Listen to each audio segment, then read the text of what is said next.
តើអ្នកធ្លាប់សម្លឹងមើលអ្វីៗនៅជុំវិញខ្លួនហើយសួរខ្លួនឯងទេថាតើពិភពលោកដែលយើងកំពុងរស់នៅនេះ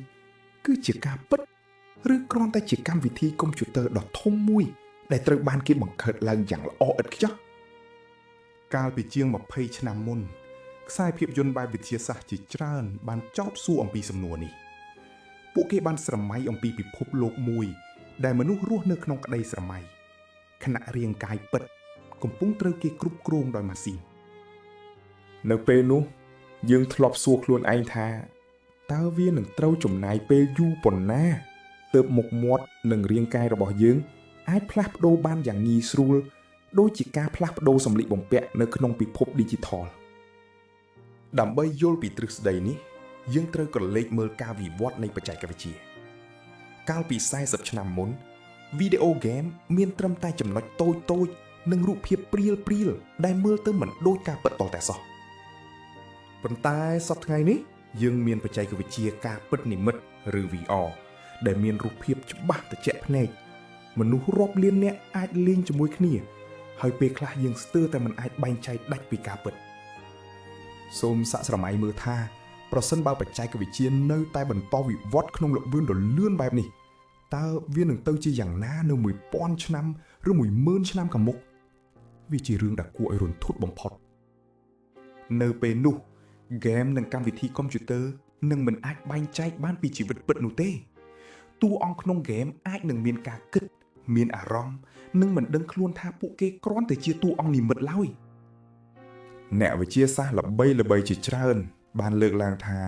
ដោយសារតែថាមពលកុំព្យូទ័រនឹងកើនឡើងឥតឈប់ឈរអរិយធម៌ដ៏ជឿនលឿននៅថ្ងៃអនាគតនឹងមានសមត្ថភាពបង្កើតពិភពคล้ายៗបានយ៉ាងងាយស្រួលពួកគេអាចនឹងបង្កើតកម្មវិធីដើម្បីចម្លងជីវិតរបស់បុព្វបុរសរបស់ពួកគេដើម្បីសិក្សាពីប្រវត្តិសាស្ត្រនេះមានន័យថាពួកគេអាចបង្កើតចក្រវាឡคล้ายៗរាប់ពាន់លាននៅក្នុងកុំព្យូទ័ររបស់ពួកគេបើយើងគិតតាមបែបស្ថិតិនិងគណិតវិទ្យាប្រសិនបើមានពិភពคล้ายៗរាប់ពាន់លានខណៈដែលមានពិភពពិតតែមួយនោះឱកាសដែលយើងកំពុងរស់នៅក្នុងពិភពពិតគឺមានតិចតួចបំផុតអូឱកាសគឺមួយក្នុងចំណោមរាប់ពាន់លានដែលថាយើងមិនមែនជាតួអង្គនៅក្នុងកុំព្យូទ័រតាមពិតទៅយើងភាគច្រើនប្រហែលជាគ្រាន់តែជាកូដដែលដំណើរការនៅក្នុងម៉ាស៊ីនដ៏ធំមួយប៉ុណ្ណោះតើអ្នកធ្លាប់ឆ្ងល់ទេថា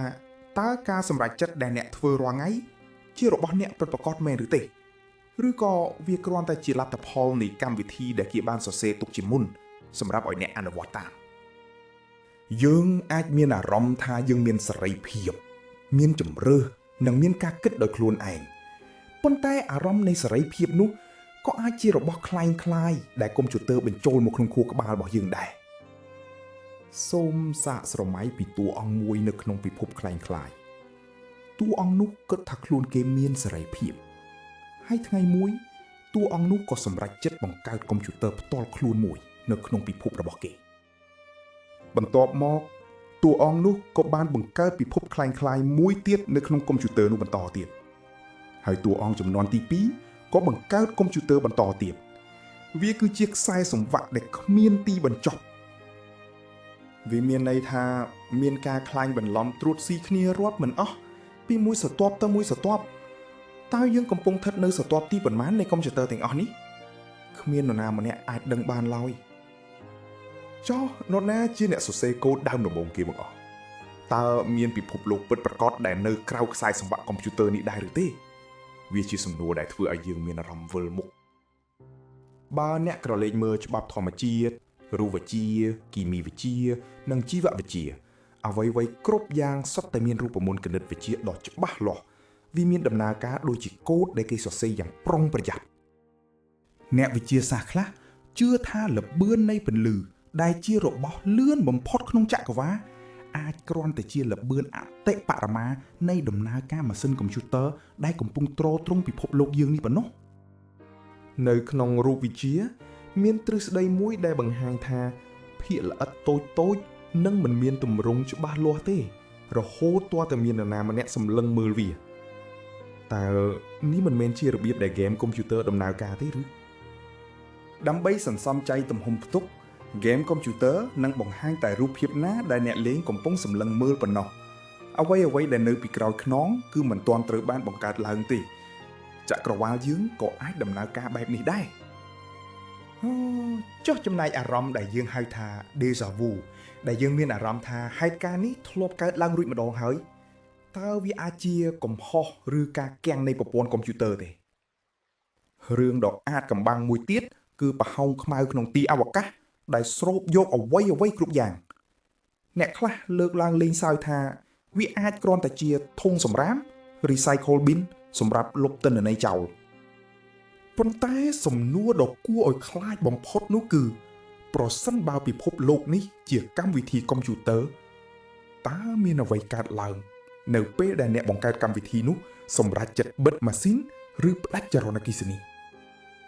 ការគិតពីរឿងទាំងអស់នេះយូរទៅ